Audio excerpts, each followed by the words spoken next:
We're talking all about Glastonbury today. Hey, welcome back to my channel. Don't forget to hit subscribe so you don't miss out on any of our new videos every week. Today we're going to talk about another West End neighborhood called Glastonbury. Glastonbury is located in the far west side of Edmonton. The north side of Glastonbury has the White Mud and it goes all the way down south to 62nd Ave, or otherwise known as Collingwood Road. To the west you'll find Granville, and to the east you'll find Henday. South of Glastonbury you'll find Hamptons and the Grange. So something interesting to note is that a lot of times people confuse Glastonbury with the Grange or the Hamptons. A lot of times, honestly, everyone thinks that's the Hamptons and they think the Grange is the Hamptons. It seems like that's a big, large portion of the city of West Edmonton. So make sure to take a look at the boundaries and see what area we're talking about. So in Glastonbury, you are going to find a variety of homes. You're gonna find condos, you're gonna find condos that are apartment style, or townhouses or duplexes. You're gonna find freehold properties such as townhouses or duplexes with no condo fees. You're gonna find single family homes with the garages in the back and the double attached garage homes.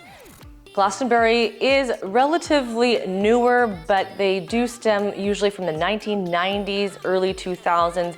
You're not gonna find anything too brand new in this neighborhood, which also means you're not gonna find zero lot lines because of the fact that they didn't do that in this era when they were building in Glastonbury.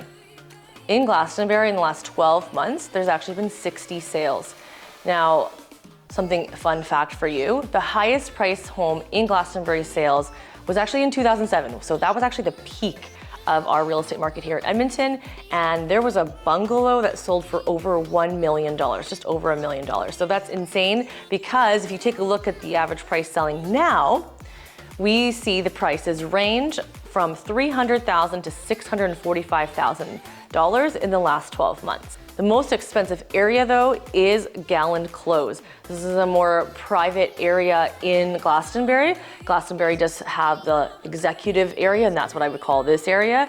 And it also has just the altogether regular suburb area. In Galland Close, there was actually 3 properties that sold over $600,000 in the last 12 months. The property that sold at $645,000, it was very farmhouse feel and had a fully finished basement. It was a 1.5 story and it was about 2,273 square feet. The next most expensive house that sold in the last 12 months was $636,000.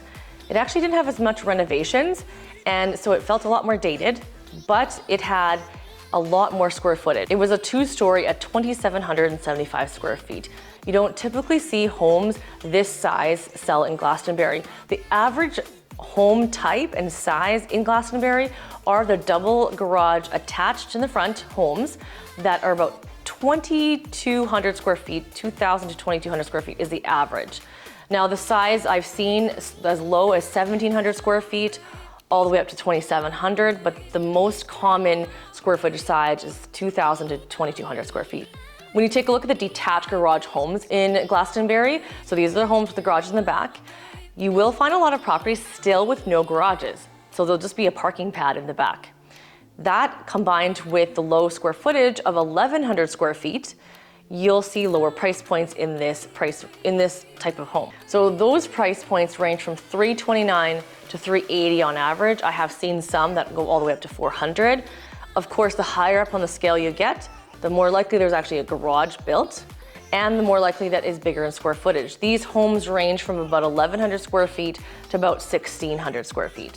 The average home size of these types of homes is actually 1,400 square feet.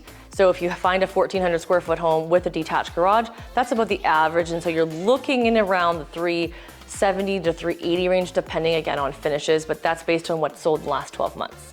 The double attached garage homes that you're gonna mostly find in Glastonbury, those prices range anywhere from $400,000 to $600,000. There's also gonna be a cost affiliation with if it's renovated or not.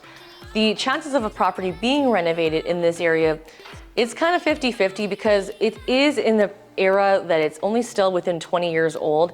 So some people are starting to do that renovation, and some people are just selling to move into a newer home, or they don't want to put the money into renovations. So you want to take that into consideration. You may be doing renovations if you want more of a new feel home in this neighborhood. So some of the things you're going to also find in this neighborhood are a ton of amenities. Because this is a more established neighborhood, The north side of Glastonbury, like I mentioned, is actually closer to Granville. So they have amenities that are from Granville because it's right at the tip, and the Grange, so the Safeway and the Original Joe's, that area is actually right on the tip of Glastonbury, even though it's called the Grange Amenities.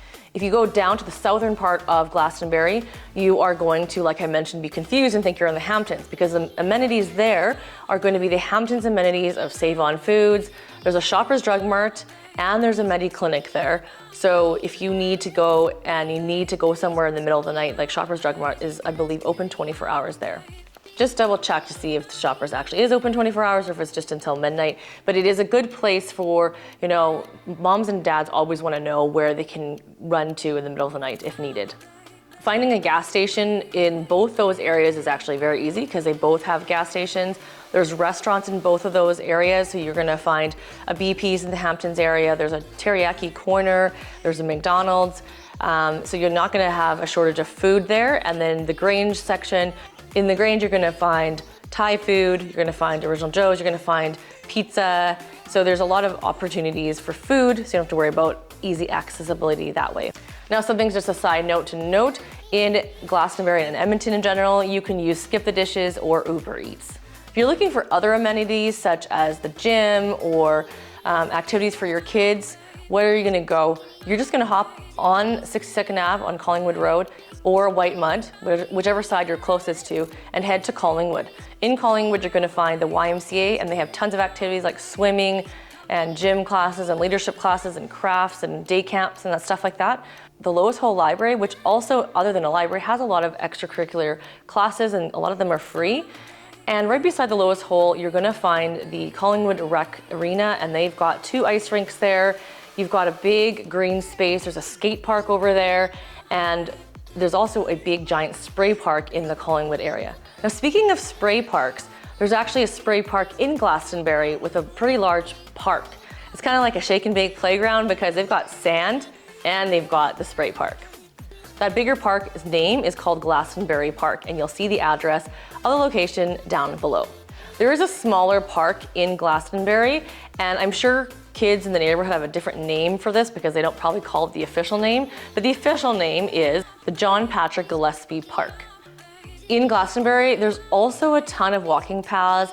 They actually have quite a bit of water in terms of walkout basements to be able to walk down walking paths, and also water features. And something to note, there's a lot of geese there too. Canada geese, just a side note, they're not friendly, so don't get too close to the Canada geese. People love looking at them, but make sure you look at them from afar. There's bridges, there's fountains, there's tons of places for you to walk and also take the family for a bike ride. Glastonbury has one of the most active community leagues. They've been around for over 16 years and spent over $2 million in activities and infrastructure and just recommitting to the community over that time. So you can imagine they're very established. You see a lot of times they do fireworks for the neighborhood. In winter, they actually have an ice trail. It's a really cool ice rink with a big trail that they actually pay to get done. It is a really cool space. So you can enjoy that if you're a community league member, whether you live in a neighboring community league and you're a member there, you can actually take a part of a lot of the community league offerings. Now, Glastonbury is a great community league to be involved with because your kids are going to have access to so many different events. Soccer is a big reason why people join community leagues because you need to be a member in order to be a part of their soccer. But they also have events. They've got movie nights, they've got the ice trail that they put up, like I mentioned, they've got access to the ice rink and other variety community events. So definitely make sure you take a look, and if you click on the link in the description, you'll see all the information about the Glastonbury Community League. So in Glastonbury, you're also going to find a seniors residence. So if you're looking for a place for mom and dad or grandma and grandpa, so there's an assisted living option as well. So you can check out that home. It's called the Chartwell Hawthorne Seniors Residence. So don't forget, because it's so close to the Anthony Henday and the White Mud, this community gets a huge thumbs up for family friendliness, because if you're going to work anywhere in the city, it gives you so many options. The schools in Glastonbury that you're close to is also the Kim Hung School in Granville, and you're also close to the Bessie Nichols School in Hamptons. However, that being said, make sure to take a look at the Edmonton Public School map to see what your designated school is. Schools close to proximity don't always mean that that's a designated school, and sometimes they're full, and sometimes they change boundary restrictions on which schools are for what. Now, because this is in a newer neighborhood, these schools are all relatively new, and people like putting their kids in these schools because of the resources, because it's newer. The older neighborhoods don't tend to have the same infrastructure because the building itself is actually older. So Kim Hung School, the playground, was actually fundraised by the Glastonbury Community League. So there's a lot of connections to that school with this community, and I'm pretty sure that is the community that Glastonbury sends all their kids to, and that's a K-9 school. If you're looking for junior high and high school, you're gonna need to go and take a look at the map and go and figure out where it is. They're for sure gonna have to sit on a bus or get driven at least about 10 to 15 minute drive because there's no nearby school that's designated for junior high and high school. If you're looking for a junior high and high school for your kids, make sure to take a look at the Edmonton Public School map. There's a lot of schools that are in the vicinity, and so you just have to figure out which school and specialty your kids want to do once they hit junior high and high school. The proximity from Glastonbury to downtown is about 20 minutes. Now, I say 20 minutes in terms of driving depending on traffic, but if you're looking for parking, make sure you always account for like another 10 to 15, sometimes 20 minutes to find parking. If you're driving from Glastonbury to the Edmonton International Airport, you're gonna be driving about 30 minutes. The West Edmonton Mall from Glastonbury is only a 10 to 15 minute drive, and right beside West Edmonton Mall is the Misericordia Hospital, so that's how close the hospital also is. Glastonbury is a great family neighborhood. It has so many options, and it is more affordable than some of the West Edmonton neighborhoods because the homes are a little bit older. And I do see a lot of worth by putting money into renovating a property in Glastonbury because it is a desirable neighborhood and you have the ability to grow your equity in your home. Thanks so much for watching, and hopefully you check out Glastonbury.